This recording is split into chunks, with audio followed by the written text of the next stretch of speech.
अवधूत चिंतन श्री गुरुदेव दत्त श्री स्वामी समर्थ महाराज की जय। श्री स्वामी समर्थ, जय जय स्वामी समर्थ। स्वामी तू माझा आधार या आपल्या चॅनलमध्ये सर्वांचं खूप खूप मनापासून स्वागत करते। आज मी तुम्हाला श्री स्वामी समर्थ महाराज सांगतात प्रार्थना कशी करावी याविषयी माहिती सांगणार आहे। तर बघा, प्रार्थना सगळेच करतात, परंतु सगळ्यांचीच प्रार्थना फळतेच असे नाही का?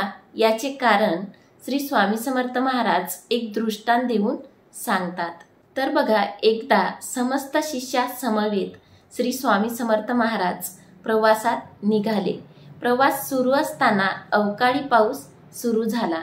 श्री स्वामी समर्थ महाराज सोबत असूनही सर्वजण बिथरले होते। सर्वांनी एका झाडाचा आश्रय घेतला।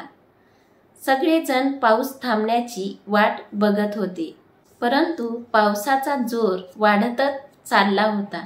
असे जर सुरू राहिले तर परसदृश्य परिस्थिती निर्माण होईल।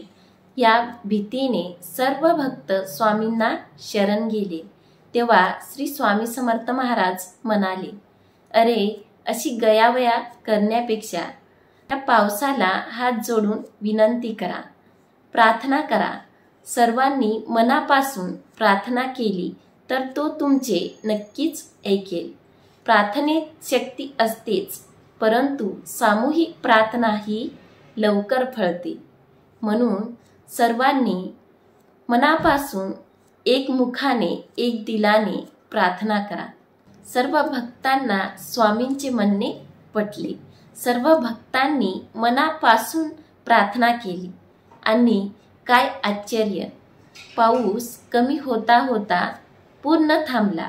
तर तात्पर्य हेच, स्वामी सांगतात एखादी गोष्ट तळमळीने केली तर तिचे फळ निश्चितच मिळते। प्रार्थना अशी करा की समोरच्याला तुमचे ऐकावेच लागेल इतकी शक्ती तुमच्या शब्दामध्ये आणि भावनेमध्ये असायलाच हवी, तरच ती खरी प्रार्थना होय। म्हणून कोणतीही गोष्ट करताना अगदी मनापासून आणि तळमळीने करा, त्याचे फळ आपल्याला निश्चितच मिळत असते। तर आपल्या स्वामींनी सांगितलेली ही प्रार्थना नक्कीच तुम्हाला आवडलीच असेल। तर स्वामी तू माझा आधार या आपल्या चॅनलवर जर तुम्ही नवीन असाल तर चॅनलला नक्की सबस्क्राईब करा आणि व्हिडिओला नक्की लाईक करा। भेटूया अशाच एका नवीन विषयावर पुढच्या व्हिडिओमध्ये।